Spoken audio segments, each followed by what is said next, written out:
Bonjour, nous sommes très heureux aujourd'hui de recevoir Sylvestre Amoussou. Alors, Sylvestre Amoussou, on le connaît déjà, mais il va quand même se présenter pour qu'on en sache un peu plus sur sa personnalité. Sylvestre, bonjour. Bonjour. Alors, donc je me présente, voilà, je suis Sylvestre Amoussou, réalisateur, producteur et comédien. Voilà, donc j'ai fait mon premier film dont on a beaucoup parlé, c'est Africa Paradise. Et ensuite j'ai fait un pas en avant, les dessous de la corruption. Et pour le dernier FESPACO, avec l'orage africain, un continent sous influence, je viens d'obtenir les talons d'argent de Yenenga et le prix de l'Assemblée nationale. Voilà. Bon, alors, cher Sylvestre, on va plutôt parler de ce dernier film qui a fait beaucoup de bruit. Alors, vraiment, nous, on était là, c'était beaucoup d'émotions quand on vous a remis le prix. On n'en revenait pas et on était fiers, parce que nous sommes des Africains et des africanistes, donc on a beaucoup apprécié ça. Alors, je veux savoir vos impressions quand on a dit votre nom. Eh bien, cette émotion était partagée, parce que c'est vrai que c'est plusieurs années de combat, de travail, et surtout, il y a énormément de gens qui croyaient en moi, et j'écoutais la jeunesse lors de mes voyages en Afrique, et la jeunesse de la diaspora ici en Europe, en France, et j'ai voulu rendre vraiment un film sincère et un film qui parle aux Africains et qui parle au monde et qui montre un autre regard de l'Afrique. Et les Africains ont leur propre regard sur ce qui se passe dans le monde. Donc c'est ce que j'ai voulu montrer et effectivement le public l'a ressenti comme ça et me l'a rendu. Et franchement, la veille, j'avais reçu le prix de l'Assemblée nationale avec les députés qui sont les porte-parole des populations et le lendemain, bon, j'étais vraiment agréablement surpris d'avoir les talons d'argent de Yenenga. Et vraiment, c'est une fierté pour toute l'Afrique. Et comme je dis souvent, ma nationalité est africaine et mon village est le Bénin. Sylvestre, comment les gens ont réagi face à ça? Parce que c'était quand même pas facile de mettre un tel film à l'image avec toute la problématique de l'Afrique en ce moment. Eh bien, effectivement, c'est très compliqué de monter ce projet. J'ai mis quand même presque 10 ans parce que j'ai travaillé sur le sujet et je l'ai mis de côté. Donc, bien évidemment, pour monter un tel projet, comme l'orage africain, continent sous influence, vous pensez bien que je ne peux pas trouver les financements en Europe. Parce que bon, par rapport au sujet, bon, je l'ai déposé bien évidemment dans les structures habituelles et ils m'ont dit tout de suite, oh là là, non, pourquoi vous montez le nord contre le sud et le sud contre le nord et des choses comme ça. Je dis non, il y a une certaine réalité. Exactement. Donc maintenant il faudrait accepter de crever l'abcès pour pouvoir discuter parce que ça ne peut pas durer. Et que l'Occident, après plus de 50 ans d'indépendance, nous soyons toujours colonisés. Et ça, c'est une colonisation qui ne dit pas son nom, mais nous sommes toujours, par exemple, dominés par le franc CFA, que je combats, et dont je parle dans le film, et les bases militaires qui sont sur notre continent, qui sont en Afrique, et la majorité de nos chefs d'État, ils sont au service, mais bon, c'est pas totalement leur faute parce que le problème, c'est qu'il faudrait, pour sortir l'Afrique de cette situation, il faudrait l'Union africaine. C'est ça. Parce que lorsque nous serons unis, la première des choses à faire, c'est d'avoir une base militaire. Voilà, on peut dire 2 mots sur l'Union africaine, justement.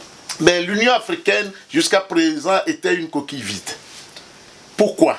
Parce qu'on ne peut pas parler d'une unité africaine et demander de l'argent à l'Occident pour financer et soutenir l'Union africaine. Donc c'était une coquille vide, donc ils avaient toujours le regard sur ce que nous faisons, alors que bon, ben, le continent africain est le continent qui nourrit toute la planète. Tout le monde converge vers l'Afrique, tout le monde se sert du continent africain, sauf les Africains. Donc arrivé à un moment donné, on se pose la question, pourquoi ça perdure? Et c'est là où j'ai eu l'idée, je me suis posé la question, parce que moi, ça fait 35 ans que je vis ici en France. Et les gens me posent la question, mais bien évidemment, pourquoi vous critiquez l'Europe, vous critiquez la France, mais vous vivez ici? Je dis, mais bien sûr que je vis ici. Mais si je vis ici, vous savez pourquoi je vis ici? Parce que je suis nos matières premières. Nos matières premières quittent le continent alors que les êtres humains ne peuvent pas quitter. Et ce qu'il y a en Afrique, si on transformait les matières premières sur le continent, ça créerait des emplois pour nos jeunes en Afrique.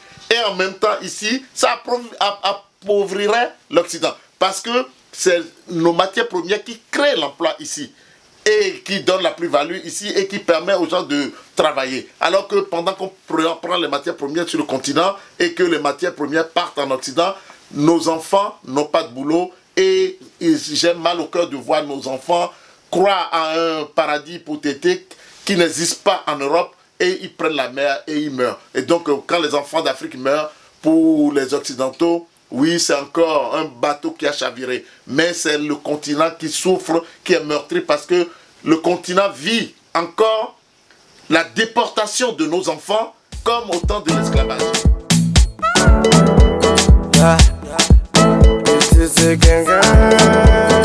Travailler pour mettre la main à la poche, à la pâte, on va développer notre continent et que ce n'est pas les autres qui viendront développer notre continent à notre place. Donc, c'est des sujets qui me tiennent à cœur et on a envie de dire aux enfants d'Afrique, croyez dans vos rêves.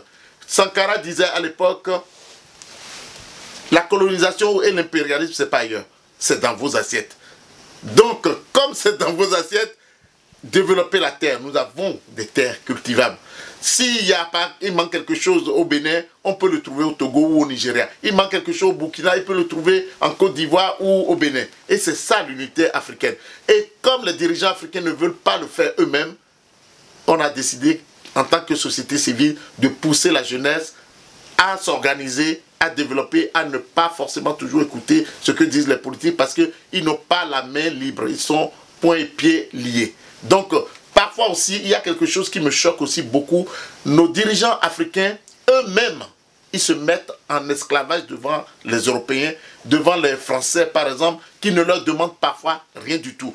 Eux-mêmes, ils s'humilient et ils viennent parce que moi, j'ai vu le film là que j'ai fait. Certains hommes politiques en Afrique, eux-mêmes, ils s'auto-censurent. Ils disent, oh là là, et je parle de mon pays, le Bénin. Certains dirigeants, certains hommes politiques, ils disent, oh là là, et on ne veut pas avoir des problèmes avec les Européens, on ne veut pas avoir des problèmes avec les Blancs. Alors que les Blancs ici, des fois, ils me disent, on ne leur demande rien, c'est eux-mêmes qui se mettent dans cette situation. L'orage africain continent sous influence, c'est un président africain qui en a assez de voir son pays dépouillé et qui décide de nationaliser toutes les matières premières et les moyens de production installés en Afrique, dans son pays, le Tangara, par les Occidentaux. Bien évidemment, ça ne fait pas l'affaire des Occidentaux où les chefs d'entreprise envoient Madame Afrique, qui est la main armée de l'Occident, pour venir parler au président et pour le convaincre et le corrompre. Et le président il dit non et il décide de le déstabiliser et de montrer vraiment comment, et le film parle du processus de déstabilisation de l'Afrique, comment on déstabilise l'Afrique.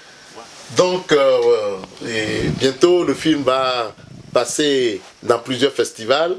On va aller en dehors des festivals, nous montons avec des personnalités panafricanistes comme moi et qui sont des gens comme Urgence panafricaniste qui a à sa tête Kémy Seba.